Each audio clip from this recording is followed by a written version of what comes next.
नमस्कार. गरजा रायगड सात संवाद या वृत्तवाहिनीत आपलं स्वागत आहे. तर चला पाहूया आजच्या घडामोडी. रस्त्यावर चालल्याने महामार्गाचा प्रश्न सुटणार का? पालकमंत्र्यांच्या पाहणीवर सवाल. मुंबई गोवा महामार्गाच्या दुरवस्थेवरून आता नेत्यांमध्ये पाहणी दौऱ्याचा कलगीतुरा रंगू लागला आहे. आदित्य ठाकरे यांच्या फ्लाइंग व्हिजिट पाहणीनंतर नवनिर्वाचित पालकमंत्री भरत गोगावले यांनीही महामार्गाची पाहणी करत आम्ही रस्त्यावरून चालतो, हवेत चालत नाही असा टोला लगावला. मात्र पालकमंत्री रस्त्यावरून चालल्याने महामार्गाचा प्रश्न सुटणार आहे का, असा सवाल आता रायगडवासियांकडून उपस्थित होत आहे.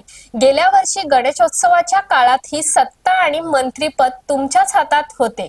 मग वर्षभरात महामार्गाची परिस्थिती किती बदलली? माणगावचा रखडलेला बायपास अजूनही का अडकला आहे, याचे उत्तर कोण देणार?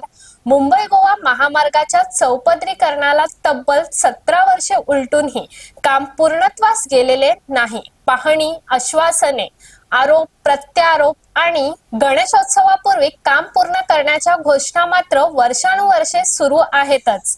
2009 ते 2026 या काळात सत्तेच्या खुर्ची जवळपास सर्वच पक्षांनी उभवल्या. मात्र महामार्गाचा प्रश्न कायमच खड्ड्यात. सत्तेत असताना मौन आणि विरोधात असताना आंदोलन हीच राजकीय परंपरा कायम राहणार असेल तर नेत्यांच्या पाहणी दौऱ्यापेक्षा कोकणवासियांना आता प्रत्यक्ष पूर्ण झालेला महामार्ग हवा आहे. अन्यथा हा दौरा विकासाचा नव्हे तर केवळ राजकीय श्रेयवादाचा आणखी एक अंक ठरेल.